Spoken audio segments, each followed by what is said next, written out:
आज हम स्टार्ट करेंगे इंग्लिश 201 की सीरीज़, जिसमें हम पढ़ेंगे बिजनेस एंड टेक्निकल कम्युनिकेशन। इसमें हम वीकली लेक्चर कवर करेंगे। एक लेक्चर में आपके 6 मॉड्यूल शामिल होंगे। और अब हम बगैर टाइम वेस्ट किए आगे चलते हैं लेसन नंबर 1। लेसन नंबर 1 में ऐसा कुछ नहीं है। यहाँ पे बताया गया है कि कम्युनिकेशन की 2 टाइप्स हैं, written communication and oral communication. Written communication में इंक्लूड हैं हमारे memos, business letters, instructions, project proposals and progress reports. Documents, सारे रिटन डॉक्यूमेंट्स हमारे रिटन कम्युनिकेशन में आते हैं। और यहाँ पे बताया गया है कि प्रोफेशनल इन्वायरमेंट में जब हम कुछ लिखते हैं तो हमें कुछ चीज़ें याद रखने की ज़रूरत होती है। वो ये है कि रीडर जो है हमारी राइटिंग से कुछ मीनिंग क्रिएट करे। रीडर का रिस्पॉन्स जो है हमारी सिचुएशन के अकॉर्डिंग शार्पन होना चाहिए। और रीडर जो है मोमेंट बाय मोमेंट बेसिस पे रिएक्ट करे। और लेक्चर नंबर 1 में कुछ नहीं है। लेसन नंबर 2, इसमें टाइप्स ऑफ ओरल कम्युनिकेशन है। इसमें टाइप्स में आ जाता है प्रेजेंटेशन के डिज़ाइंस हैं, रिव्यूज़ हैं, प्रपोजल्स हैं, कॉन्फ्रेंस टॉक है। ये मोस्ट इंपॉर्टेंट क्वेश्चन है, difference between written document and oral presentation. Written में हमारे पास ऑडियंस जो होती है वो अनलिमिटेड होती है, जबकि ओरल में हमारे पास ऑडियंस लिमिटेड होती है। रिटन में कोई डायरेक्ट ऑडियंस के साथ इंटरेक्शन नहीं होती है, जबकि ओरल में हमारी ऑडियंस के साथ डायरेक्ट इंटरेक्शन होती है। रिटन में हम रिफाइंड आर्गुमेंटेटिव स्ट्रक्चर पेश करते हैं, जबकि ओरल में हमारा रिप्रेजेंटेटिव स्टाइल होता है, जस्ट हम अपने थॉट शेयर करते हैं। रिटन में हमारी जो इन्फॉर्मेशन होती है वो बहुत ज़्यादा लार्ज वॉल्यूम में हम एक डॉक्यूमेंट में प्रेजेंट कर सकते हैं, जबकि ओरल में जस्ट हम लिमिटेड इन्फॉर्मेशन ही शेयर कर सकते हैं। रिटन डॉक्यूमेंट्स में हम प्रिसाइज करके लिखते हैं, जबकि ओरल में हमारा कन्वर्सेशनल स्टाइल होता है। रिटन में हमारा सारा जोर जो होता है टेक्स्ट के ऊपर होता है, जबकि ओरल में हमारा सारा जोर ऑडियंस के ऊपर होता है कि ऑडियंस हमारी तरफ अच्छे से मतवज्जा हो।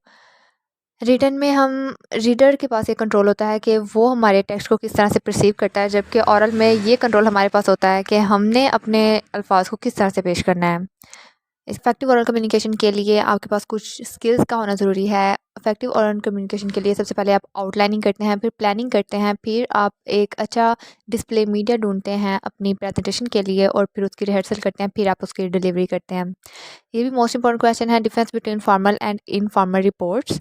फॉर्मल रिपोर्ट्स वो होते हैं जिससे पहले हम बहुत अच्छे से तैयारी करते हैं, और हमारा जो मैनर ऑफ डिलीवरी होता है वो फॉर्मल होता है, और हम एक लार्ज ऑडिटोरियम या हॉल में अपनी प्रेजेंटेशन पेश करते हैं। जबकि इनफॉर्मल और रिपोर्ट्स में हम जस्ट अपने थॉट शेयर करते हैं एक स्मॉल ग्रुप ऑफ पीपल के साथ, और हमारा जो मैनर ऑफ डिलीवरी होता है वो बहुत ज़्यादा रिलैक्स्ड होता है। ओरल प्रेजेंटेशन होता है तो उसके बेसिकली 2 पर्पस होते हैं। एक पर्पस होता है इन्फॉर्मेटिव पर्पस और दूसरा होता है परसुएसिव पर्पस।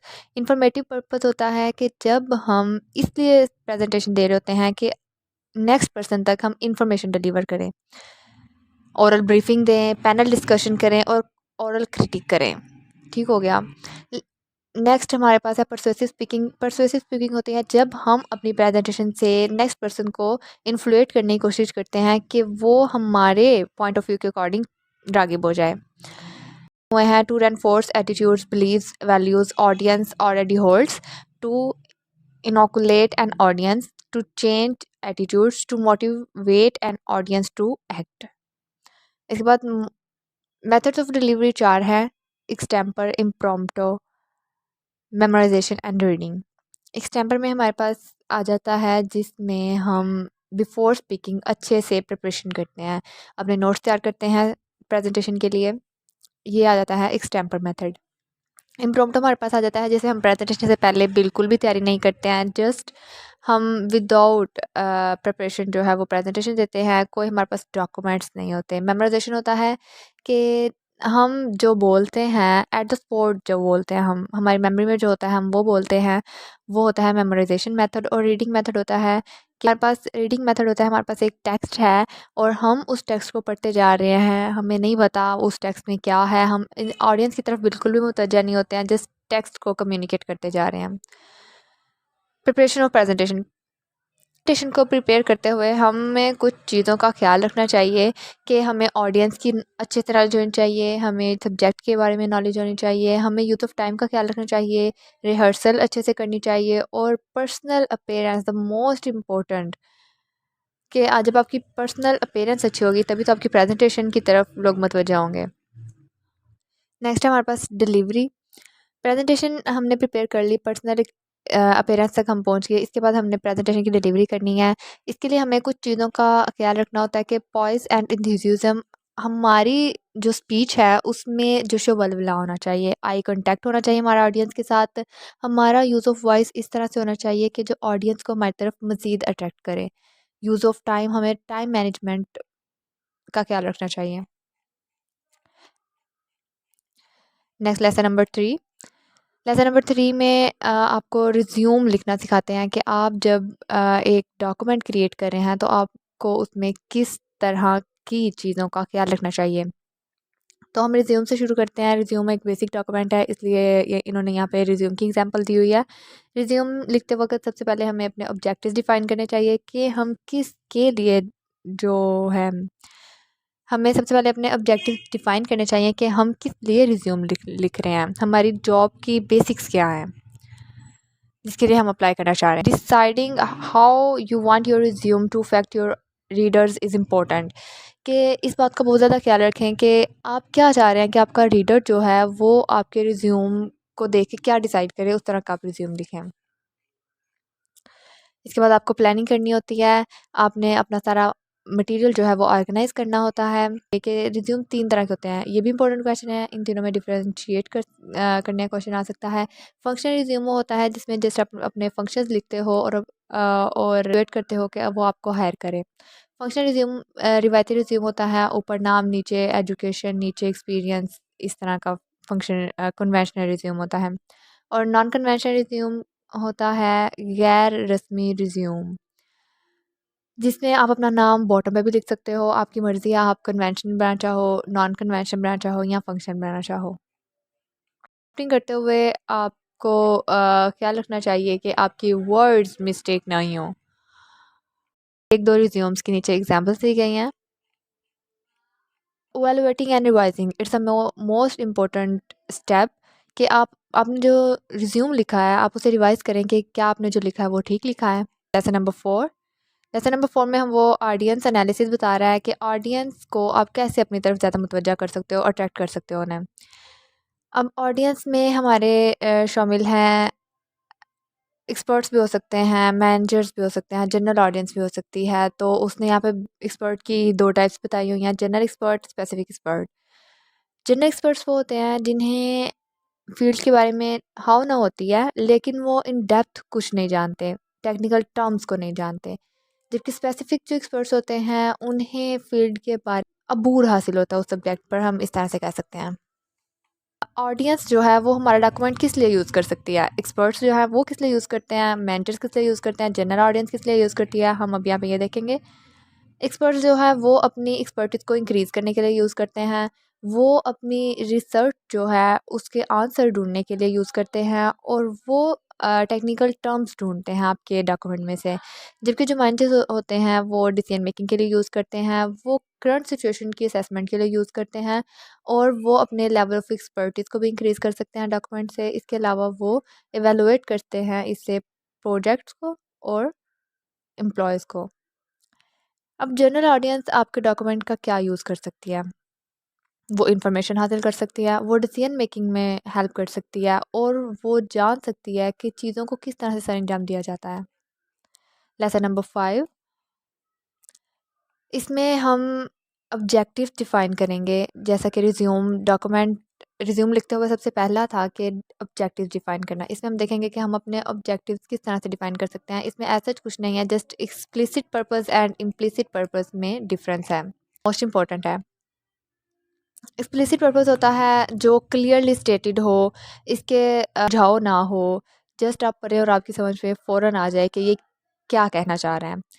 इसमें हमें इंफॉर्मेशन प्रोवाइड की जाती है, इसमें इंस्ट्रक्शंस दी जाती हैं, इसमें रीडर को परसुएट किया जाता है, किसी चीज़ के बारे में प्रोहिबिट किया जाता है या इनएक्ट किया जाता है। प्रोहिबिट करना होता है किसी चीज़ से रोकना। इम्प्लिसिट पर्पस वो होता है जिसमें आपको अल्फाज में उलझा के कोई चीज़ समझाने की कोशिश की जाती है। इसमें क्लियरली स्टेटेड नहीं होता है कि आपको क्या समझाने की कोशिश की जा रही है। इसका पर्पस होता है कि आपके और राइटर के दरमियान, यानी कि रीडर और राइटर के दरमियान एक रिलेशन क्रिएट किया जाए, और ट्रस्ट क्रिएट किया जाए और डॉक्यूमेंट एक्शन क्रिएट किया जाए। डॉक्यूमेंट एक्शन होता है कि रीडर और राइटर के दरमियान एक रहने वाला ताल्लुक, यानी कि उसको याद रहे कि ये डॉक्यूमेंट मैंने पढ़ा था। यहाँ पे लिखा भी हुआ है to create permanent record of their thoughts and actions. Lesson number 6 यहाँ पे वही वाला lecture continue, lecture number 5 lecture number 6 में भी कंटिन्यू है। यहाँ पे भी हम ऑब्जेक्टिव्स डिफाइन करेंगे और पूरे लेक्चर्स को आपने पढ़ना है तो पढ़ लें, लेकिन ऐसा चीज़ इसमें कुछ भी नहीं है। एट द स्टार्ट उन्होंने हमें बताया हुआ है tell how you want to start the readers attitude, learn your reader important, कि आपको ये जानने की ज़रूरत होती है कि रीडर जो है उसका एटीट्यूड किस तरह का है, वो क्या सोचता है, और आपको उसकी सोच के मुताबिक अपने डॉक्यूमेंट को लिखना चाहिए। Learn your reader important characteristics, आपको उसकी इम्पोर्टेंट कैरेक्टरिस्टिक्स के बारे में जानना चाहिए कि जो आपका रीडर है वो वेल एजुकेटेड है, वो एजुकेटेड नहीं है, आपको उसके लिए अल्फाज का चुनाव उसी तरीके से करना चाहिए। अगर वो वेल एजुकेटेड है तो फिर उसके लिए टेक्निकल टर्म्स यूज़ करने चाहिए, और अगर वो एजुकेटेड नहीं है तो फिर आपको आसान अल्फाज में कुछ समझाना चाहिए। Learn the types of your possible reader में भी वही बात आ जाती है कि आप अपने रीडर की एज के लिहाज से, उनकी एजुकेशन के लिहाज से, उनके बैकग्राउंड के लिहाज से, उनके सर्कल के लिहाज से, इस तरह से उनकी टाइप्स को देखें कि आपके रीडर किस किस्म के हो सकते हैं। Fill in a simple worksheet that should be kept in mind and define objectives. आप एक शीट बना लें और उस पे मेन पॉइंट्स बना लें कि आपके ऑब्जेक्टिव क्या क्या हैं। इससे आपको बहुत ज़्यादा मदद मिल सकती है। यहाँ पे दिया हुआ है कि आपके पॉसिबल रीडर्स कौन कौन से हो सकते हैं। Phantom reader, future reader and complex reader. Phantom reader वो होते हैं written communication address to one person and use by others, कि मैंने डॉक्यूमेंट लिखा कमिश्नर के लिए, अब वो कमिश्नर के हाथों तक जाते जाते पहले असिस्टेंट कमिश्नर को गया और फिर कमिश्नर को गया। असिस्टेंट कमिश्नर जब मेरा डॉक्यूमेंट रीड करेगा तो वो फैंटम रीडर हो गया। फ्यूचर रीडर वो होता है the reader who will be reading your document in future, like commissioner change हो गया, नेक्स्ट कमिश्नर आ गया, उसकी पोस्टिंग कहीं और होगी, तो जो अगला कमिश्नर मेरे डॉक्यूमेंट को रीड करेगा तो वो फ्यूचर रीडर हो गया।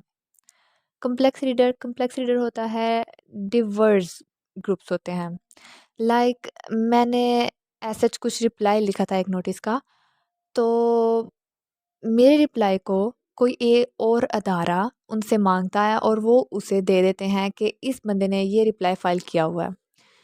तो जब वो अगले डिपार्टमेंट में चला गया तो वो एक डिवर्स ग्रुप ऑफ पीपल वहाँ पे जो मर्ज़ी मेरे डॉक्यूमेंट को दे सकता है। तो ये एक कम्प्लेक्स रीडर्स हो गया कि वटएवर जो भी हमारे डॉक्यूमेंट को पढ़ ले। लेक्चर नंबर 6 में ऐसा और कुछ भी नहीं है।